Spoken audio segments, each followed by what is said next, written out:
It's your friendly math tutor, Miss C, here to simplify this exponential expression. All right, I'm going to work the left fraction first. So I'm going to notice that 2k cubed is all raised to the power of 4. Remember, this 2 has a power of 1 here that isn't written. And when we apply the power on power property, we multiply the exponent. So I'm going to write all the steps out so it's really clear what I'm doing. So 2 raised to the 1 times 4 power is 2 to the 4th. Times k to the 3 times 4 power, which is 12, all divided by p squared, times 2p to the 9th gets to stay in its form because it's already simplified. And then we're going to apply the same property by multiplying the exponents. We have k to the 10th times p to the 15th. I'm going to go ahead and simplify this. So 2 to the 4th is 16, k to the 12th times 2p to the 9th.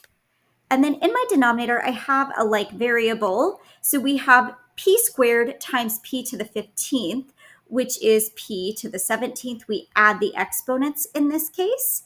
And then the k to the 10th gets to hang out down here too. You can write those two variables in any order that you want. And now let's go ahead and simplify even farther. We have 16 times 2, so those are our coefficients.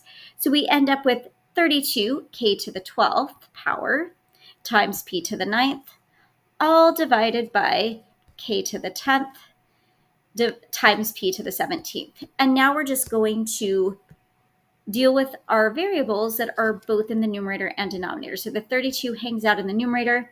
K to the 12th divided by k to the 10th. We subtract our exponents, and that gives us k squared. And then p to the 9th minus p to the 9th divided by p to the 17th. We subtract those, and we get negative 8. Now, most math problems ask you to write your final answer with all positive exponents. So if they do that, this is how you do that.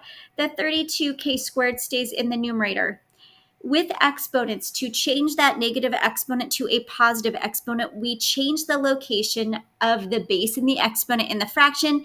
The p to the negative 8th power is in the numerator. We need to move it to the denominator, and when we do that, the power changes to a positive. This is the best, most simplified answer, 32k squared divided by p to the 8th. Make sure to subscribe for more math videos. Till next time, remember, you've got this.